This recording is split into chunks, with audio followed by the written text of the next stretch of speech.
Assalamualaikum warahmatullahi wabarakatuh. Hai, perkenalkan nama saya Ci Maharani dengan NIM 2301010119 kelas 6A4 Manajemen.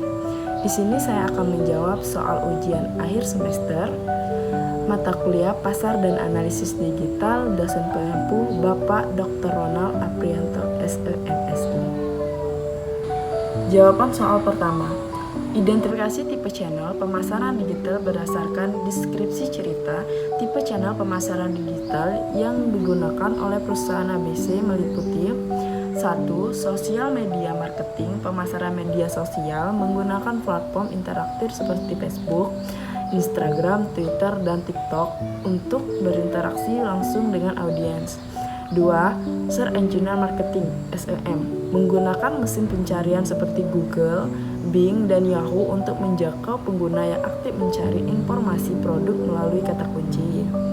3. Email Marketing membangun daftar email pelanggan secara mandiri, database internal untuk mengirimkan promosi, katalog produk baru, atau penawaran khusus secara personal dan berkala. Jawaban soal nomor 2.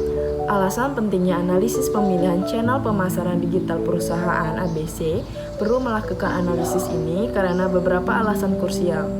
A. Efisiensi anggaran. Menghindari pemborosan biaya iklan pada platform yang tidak menghasilkan konversi atau penjualan. B. Kesesuaian target audiens. Memastikan pesan promosi masuk ke platform yang penting sering digunakan oleh target konsumen passion mereka. C. Optimalisasi sumber daya. Membantu tim pemasaran fokus mengelola konten berkualitas pada channel yang paling produktif daripada terpecahnya di semua media. D. Peningkatan ROI, Return on Investment. Memaksimalkan keuntungan yang didapatkan dari setiap dana pemasaran yang dikeluarkan. Jawaban soal nomor 3. Faktor-faktor yang perlu dipertimbangkan dalam memilih channel, menentukan channel digital yang tepat, perusahaan ABC harus mempertimbangkan faktor berikut. A. Demografi target audiens, mengetahui karakteristik usia, gender, dan minat konsumen. Contohnya, TikTok dan Instagram sangat efektif untuk audiens pasien muda, Gen Z, dan milenial. B. Karakteristik produk fashion sangat visual, sehingga memerlukan channel yang mengutamakan visual, foto, dan video berresolusi tinggi seperti Instagram dan TikTok. C. Biaya dan anggaran pemasaran. Menghitung biaya iklan, cost per klik atau cost per impression di setiap platform dan menyesuaikannya dengan modal perusahaan. D. Tujuan kampanye, campaign goals. Menentukan apakah fokus utama saat ini adalah membangun kesadaran merek, brand awareness, atau langsung mendorong penjualan conversion. E. Analisis computation. Mengamati channel digital apa yang sukses digunakan oleh pesaing bisnis fashion sejenis untuk mencari celah keuntungan. Jawaban soal nomor 4. Strategi meningkatkan visibilitas dan penjualan menggunakan hasil analisis perusahaan ABC dapat mengimplementasikan hasil analisis melalui langkah-langkah strategi sebagai berikut. A. Integrasi konten multi-channel, membuat konten video pendek, tren fashion di TikTok atau Instagram Reels, mengarahkan penonton ke situs web. B. Penerapan SEO atau SEM berbasis tren, mengoptimasi kata kunci di Google atau Bing terkait tren baju atau sepatu terbaru agar toko online ABC muncul di halaman pertama saat dicari konsumen. C. Segmentasi email marketing. Mengelompokkan daftar email berdasarkan riwayat pembelian, misal kelompok pencinta sepatu vs pencinta aksesoris, untuk mengirimkan promo yang sangat spesifik guna meningkatkan penjualan. D.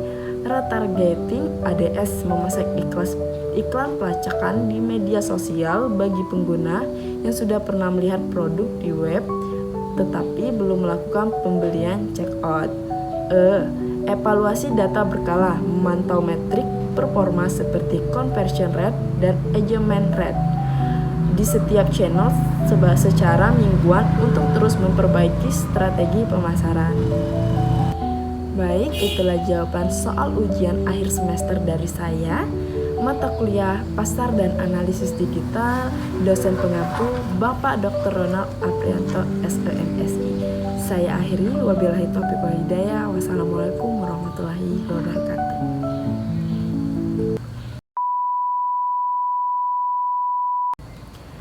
Assalamualaikum warahmatullahi wabarakatuh. Hai, perkenalkan nama saya Eci Maharani dengan NIM 2301010119, kelas 6A4 Manajemen. Di sini saya akan menjawab soal ujian akhir semester mata kuliah Strategi Pemasaran, dosen pengampu Bapak Dr. Ronald Aprianto, SEMSI.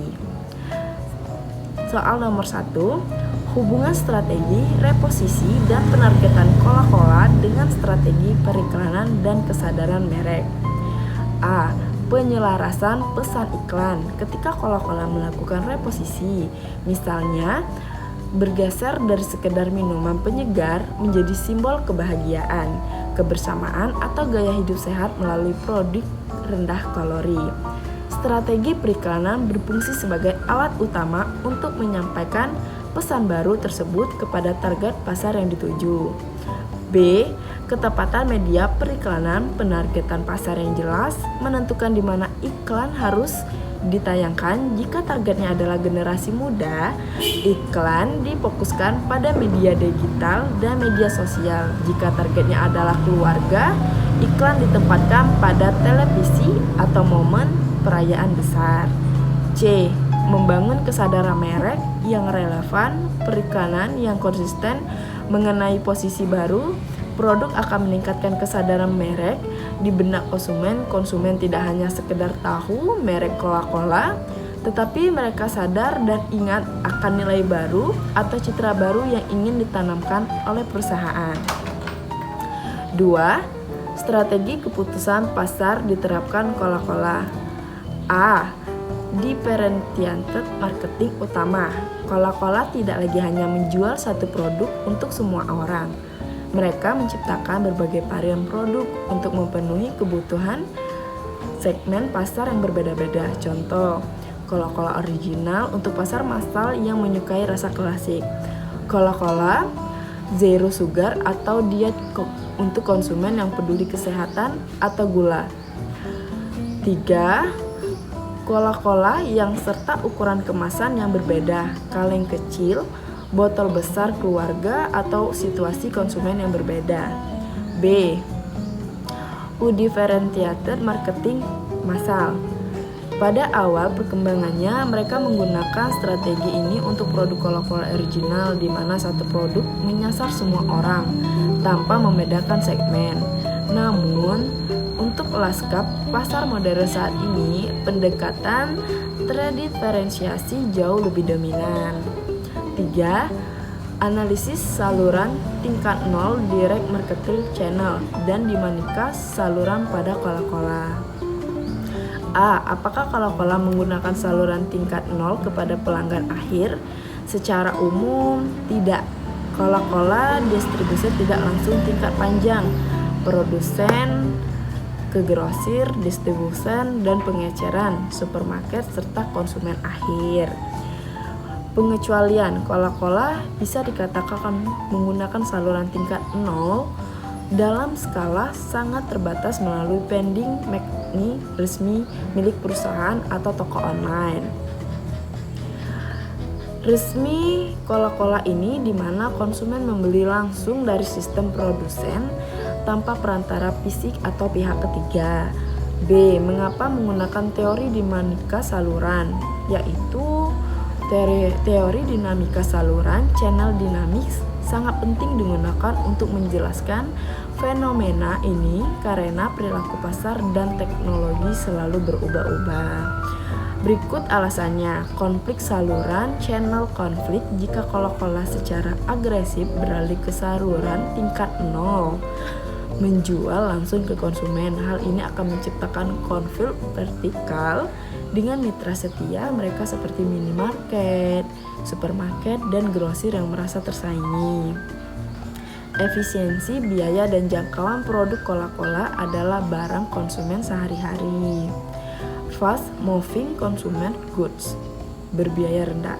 Teori dinamika saluran menunjukkan bahwa mengendalikan perantara jauh lebih efisien untuk mencapai jangkauan massal, yaitu intensive distribution, daripada mendistribusikannya sendiri atau satu ke satu tangan konsumen lainnya. Adaptasi multi saluran, multi channel integration, dinamika saluran memaksa kolam mengintegrasikan saluran tradisional fisik dengan saluran digital e-commerce agar tetap komprehensif tanpa merusak ekosistem kemitraan yang sudah ada. Baik, itulah jawaban soal ujian akhir semester dari mata kuliah Strategi Pemasaran yang diampu oleh dosen Bapak Ronald Aprianto, SMSI. Di sini saya pamit undur diri. Saya akhiri. Wabillahi taufiq wal hidayah. Wassalamualaikum warahmatullahi wabarakatuh.